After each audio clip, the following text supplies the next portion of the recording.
ಕೆನಡಾದಲ್ಲಿ ಕರ್ನಾಟಕದ ಐಟಿ ಉದ್ಯೋಗಿಯೊಬ್ಬರನ್ನ ದುಷ್ಕರ್ಮಿಗಳು ಗುಂಡಿಕ್ಕಿ ಕೊಲೆಗೈದ ಘಟನೆ ನಡೆದಿದೆ.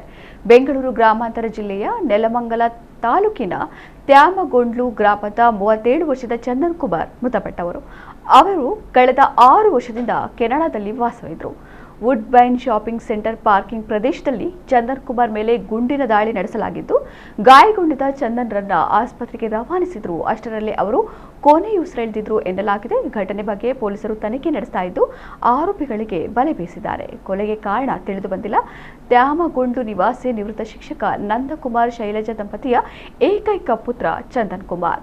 ವೃತ್ತಿಪರ ಐಟಿ ಉದ್ಯೋಗಿಯಾಗಿದ್ದು, ಎಲ್ಟಿಐ ಮೈಂಡ್ ಟ್ರೇಯಲ್ಲಿ ಕೆಲಸ ಮಾಡ್ತಾ ಇದ್ರು. ಟೊರೊಂಟೊದಲ್ಲಿ ಕನ್ನಡದ ಕಂಪನ್ನ ಹರಡುವ ಕೆಲಸ ಮಾಡ್ತಾ ಇದ್ರು. ಅಲ್ಲಿನ ಕನ್ನಡ ಸಂಘದ ಸಾಮಾಜಿಕ ಮಾಧ್ಯಮ ಸಂಯೋಜಕರಾಗಿ ಸೇವೆ ಸಲ್ಲಿಸಿದರು. ಕೆನಡಾದಲ್ಲಿ ವಿಶ್ವ ಆರ್ಯ ವೈಶ್ಯ ಮಹಾಸಭಾದ ಉಪಾಧ್ಯಕ್ಷರಾಗಿಯೂ ಸೇವೆ ಸಲ್ಲಿಸ್ತಾ ಇದ್ರು ಎಂದು ತಿಳಿದು ಬಂದಿದೆ.